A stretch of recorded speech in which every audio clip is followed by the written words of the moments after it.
Watch this.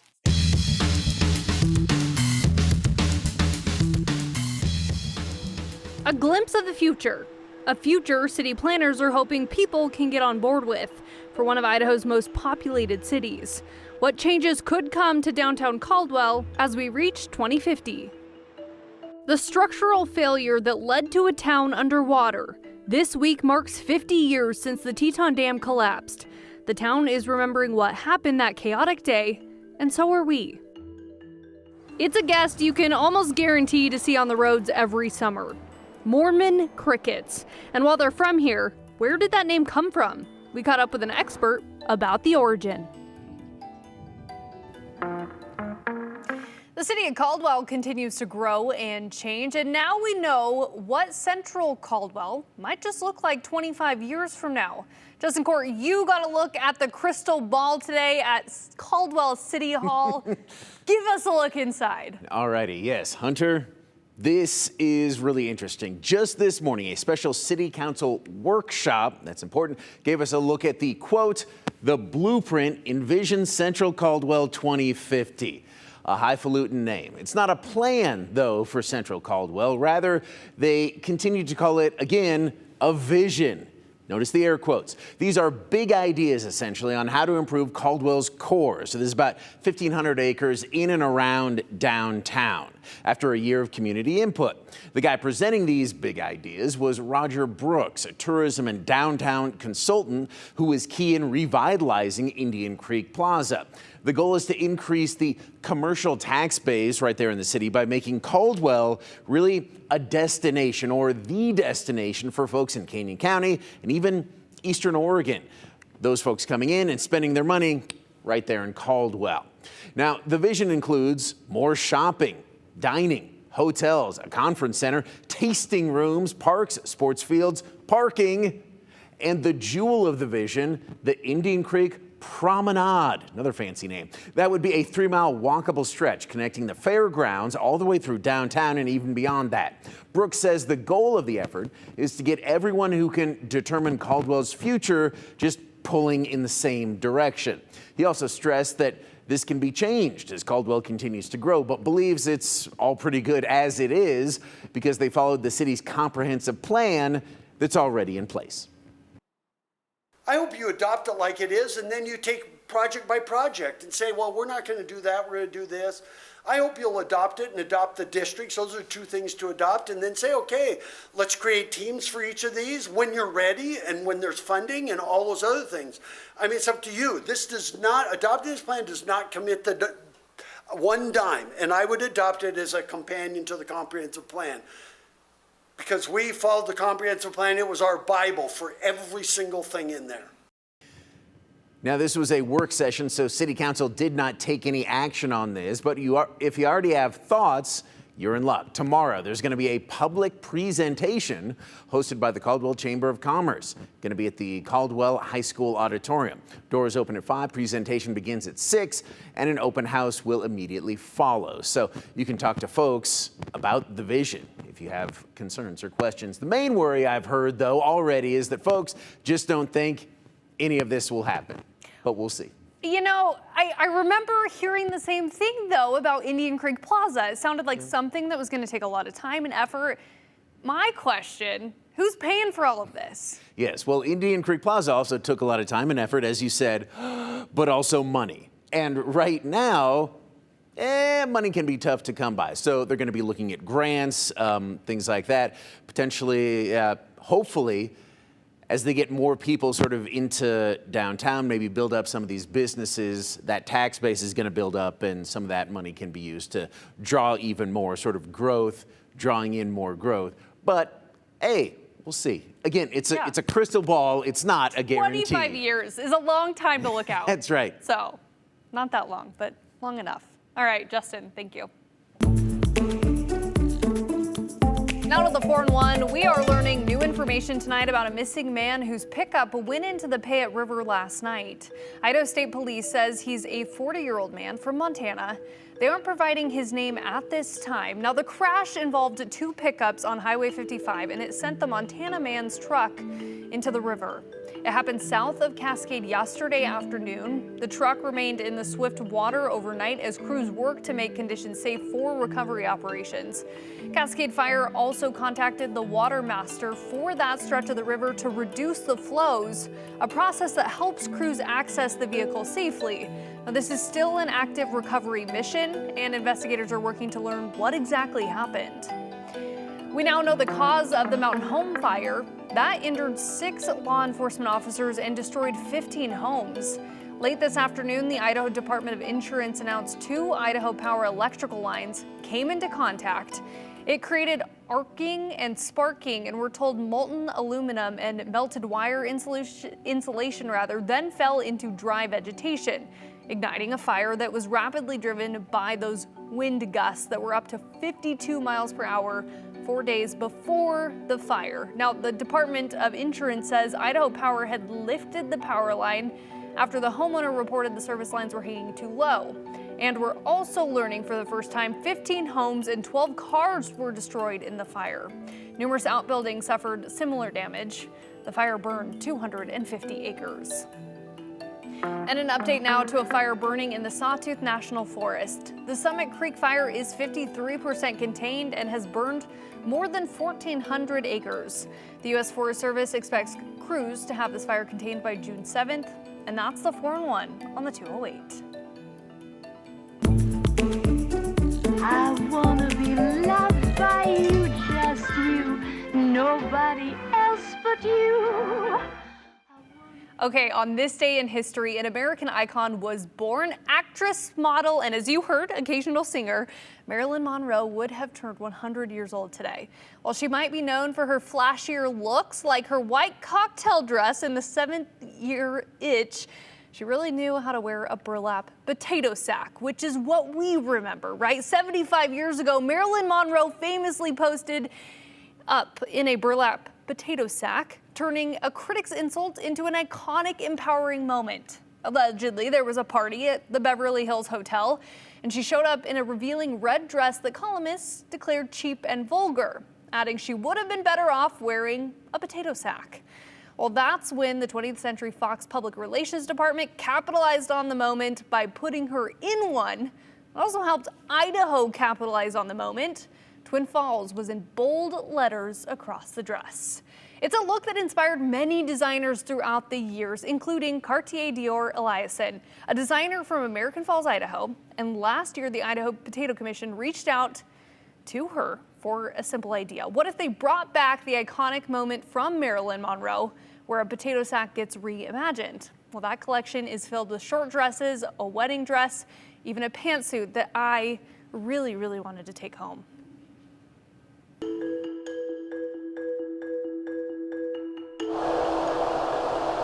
It's been 5 decades since a major disaster destroyed several towns, but the spirit from the people who lived there didn't break. Coming up, how Rexburg is marking the moment this week. And while we're at it, do you have any memories or stories from when the Teton Dam collapsed? We'll share them all week as we lead up to the day that it actually happened.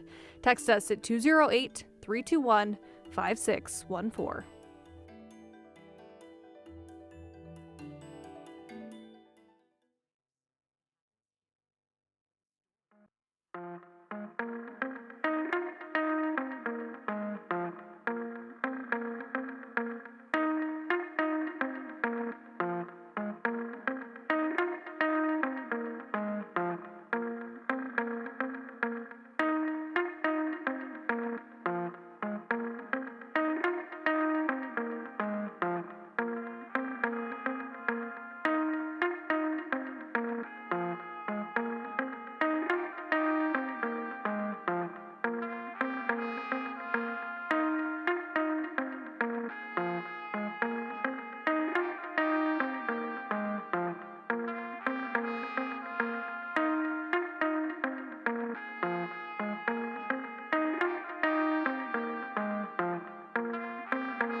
Well, it has been 5 decades since a major disaster that destroyed a town, but the people's spirit who lived there did not break.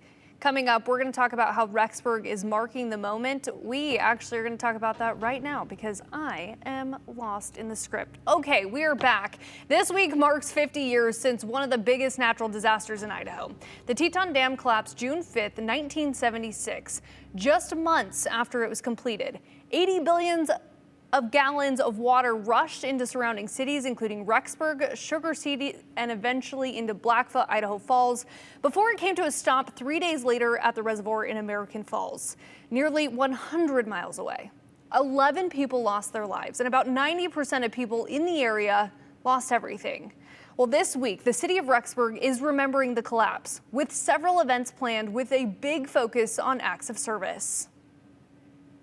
We want to tap back into focusing on service, and this is the year of volunteerism with America 250. And so we're saying that is still a community value that we have now, is service. We're calling it the biggest volunteer reunion ever. So we want people to come back who came and helped, to say Rexburg is still here, the surrounding area is still here because of their sacrifice and their commitment to it. We say that there was a dam that broke and built a community. Now you can head over to rexburg.org for a full list of events, but here's a quick overview. There will be different service projects every day this week, including a blood drive, a food drive, and a river cleanup, because they want to, quote, flood the town with volunteer work. There will also be a classic car show, a motorcycle rally, several film screenings, a discussion panel, a river float, even a marathon that starts at the dam site. And every day this week, there are downtown walking tours, which will feature something pretty unique. On Main Street, when the floodwaters hit Rexburg, on the north end of town, there's some reports that the wave was as high as 15 feet, which Rexburg is 15 miles from the dam. And so you got to imagine that's a lot of water that's come all this way. When the water washed over and started rising on Main Street, it leveled out about 5 feet. And so there is evidence of a 5-foot water line in some of our buildings in Main Street, including here at the Romance Theater. And so as you walk Main Street that first week of June, you're going to see a 5-foot water line across the storefront windows, reminiscing that. And I gotta say, after seeing that line, it is just incredible to see what they went through. A reminder, coming up on Thursday on the 208, exactly 50 years to the day of the collapse, you will hear from those who were there, who survived, who helped tell their stories. And tomorrow, we're going to bring you a sneak peek of that special.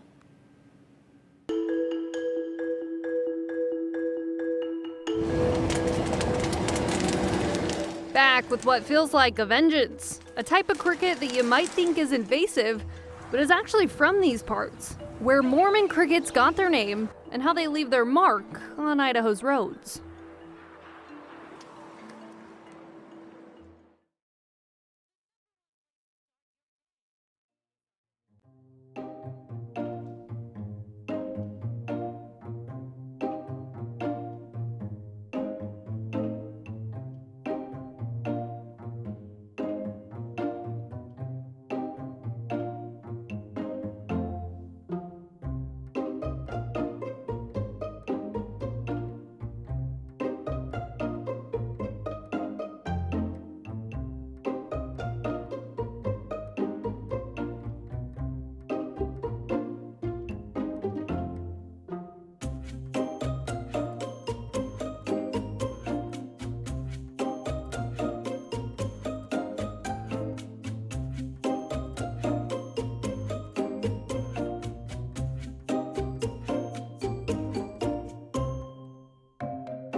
Well, the calendar says it's June 1st, and for forecasters, that means summer is officially underway. So there's many signs that the season is here. The city pools, they're opening, school is out, and people are taking advantage of Idaho's outdoors. Another sure sign that summer is imminent, if not already here, Mormon crickets. You may have seen them on the road at this point. They are one of the less desirable markers that the summer season is here. And by the way, the term Mormon cricket, it seems offensive, but as it turns out, the people you think it would offend the most, well, they actually had a hand in naming the insects. From what I understand and what I've researched, it actually came from settlers in 1848. They were settling near Salt Lake City, Salt Lake Valley, and they had an abundance of these very large crickets roaming the settlement and eating the wheat and their vegetable crops. Also that year, they had a bunch of seagulls that flew in and kind of predated upon the Mormon crickets at the time. So the Church of Latter-day Saints, or the Mormons, if you will, they actually gave them the name Mormon crickets. So they're responsible for their common name. Those seagulls were commemorated for taking down the crickets, referred to as the Miracle of the Gulls, with a monument in Temple Square in Salt Lake City. As for the insects, they move in bands and can travel up to 1 mile a day. If the insects didn't gross you out enough, their eggs can live in the soil for 20 years. But as it turns out, even for experts like Brad Stokes, the crickets are an enigma in one way. Entomologists, scientists, ecologists have kind of been trying to predict their population from year to year, which makes sense, but nothing has ever correlated ever. So depending on the weather, the rangeland habitat, the migration, the natural enemy population, microclimates as well, we get these population spikes. So it's basically impossible to predict when we're going to have a population explosion of Mormon crickets in Idaho. They have a unique reproduction where there is a nuptial gift. It's a spermatophore from the male, and the female feeds upon that. The females have very long sword-like ovipositors, so that's their egg-laying tube, and they lay their eggs underneath the soil in probably September or October. They're flightless, and they can have a varying amount of colors. So you can have black, brown, red, green, even almost purplish crickets. Okay, if you're planning on driving through southern Malheur County, watch out for these guys. The sheriff's office says Mormon crickets are starting to make their presence known. Mormon crickets love that hot pavement and can create slick, hazardous road conditions when they gather in large groups. Disgusting. So be cautious and don't hydroplane, and maybe even turn up the radios so you don't have to hear that crunch. I can't. Okay. The sheriff's office says to be prepared for changing traction if you are heading through that area. Well, we see a lot of change throughout our time, but one thing remains true. It's the annual return of those crickets. As John Miller learned, it's a sight for some sore eyes in this 208 region. You know it's bad when they have to put up a road sign. Yeah, actually I saw that down there and said slick road ahead. Crickets. I'm going, okay. Of course, where most of us would just see bugs. I see bait. I see free bait. He'll stand still. Oh, missed him. Bob Lambro, a predator in his own right. Yeah, I hope to fill this bottle. Turns out Bob really wouldn't have a problem, because just up the road, that sound you're hearing? That ain't popcorn. I can say one thing's for sure, Bob. You're gonna need a bigger bottle. I am gonna need a bigger bottle. Oh yeah, you got a dozen at a time. Yeah, I don't, they just come to me now. The mass of Mormon crickets and other wingless longhorn grasshoppers running amok on this runaway truck ramp. Individually, no match for a Dodge pickup, but all together, one wiggly brown wave. Oh man, here they come. Yeah, if you could herd them this way, Why I didn't bring a net, I'll never know. Oh, man. This is fodder for Stephen King. Or anyone else who pulls over and recalls stories of past infestations. They were so thick on the road that they had to chain up to come up the other side of the hill. And the seagulls were actually chasing them down and eating them. And the seagulls were so full they couldn't fly. We had to slam on the brakes not to hit the seagulls. Of course, no one's slamming on the brakes for these guys. And for Bob, that's 20 fluid ounces of bug. So beware of the crickets on the roadway. And watch where you step.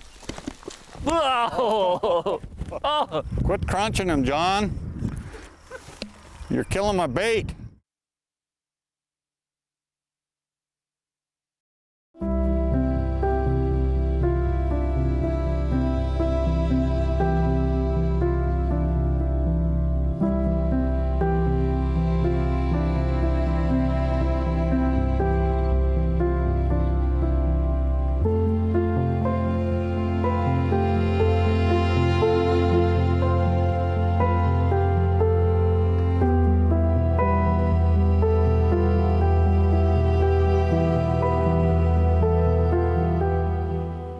Oh, I have to say thank you to our producer, Sierra, for the nice palette cleanser there of those beautiful photos. After that lovely story with those close-ups of all of those Mormon crickets. Let's talk about weather, shall we? Really nice as we enter a new month and actually a new season. June 1st marks the kickoff to meteorological summer. It follows the calendars, June, July, and August. Astronomical summer, which we all think of as the real start to summer, isn't until June 21st. But still, we have beautiful conditions, almost spot on average for June 1st. 78 in Boise right now, low 70s in the Magic Valley, mid to upper 60s to right around 70 in the mountains, where around Sun Valley we've had a couple very light showers, even a thunderstorm or two trying to develop, but not amounting to much for our viewing area. Magic Valley as well. You may have had a little sprinkle of rain if it was even able to turn into that roll through over the last hour, but otherwise I'm expecting a very quiet Monday evening, nice pleasant conditions, and we'll have a warming trend to kick off the first few days of the month as there's really nothing big coming our way off to the west through at least Wednesday evening. But I'm watching this system off to the west. It's actually going to spin off two cold fronts. It'll hold together long enough that both Wednesday evening and Saturday evening we'll have cold fronts from that system coming in. Not much of any precipitation. I'll start our futurecast here Wednesday morning. A few clouds ahead of that front. The front itself comes in Wednesday evening, maybe 6 to 8 o'clock. You can see a couple little showers, maybe a rumble of thunder over the central mountains.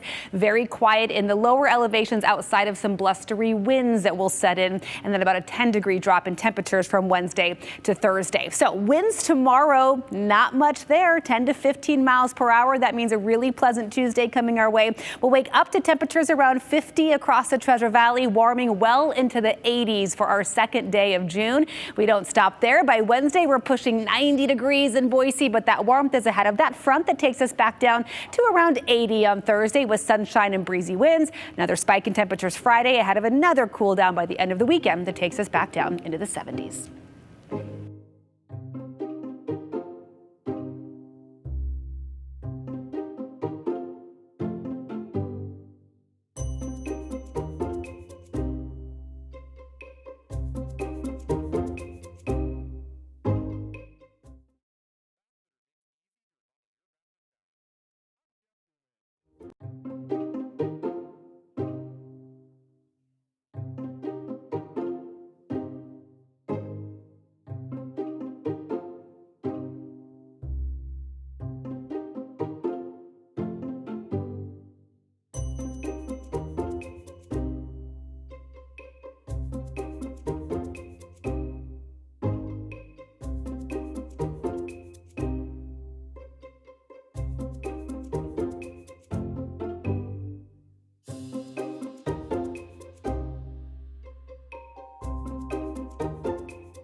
All right, let's take a look at some of your comments. We have Melissa in Twin Falls who says, you can eat Mormon crickets, high in protein.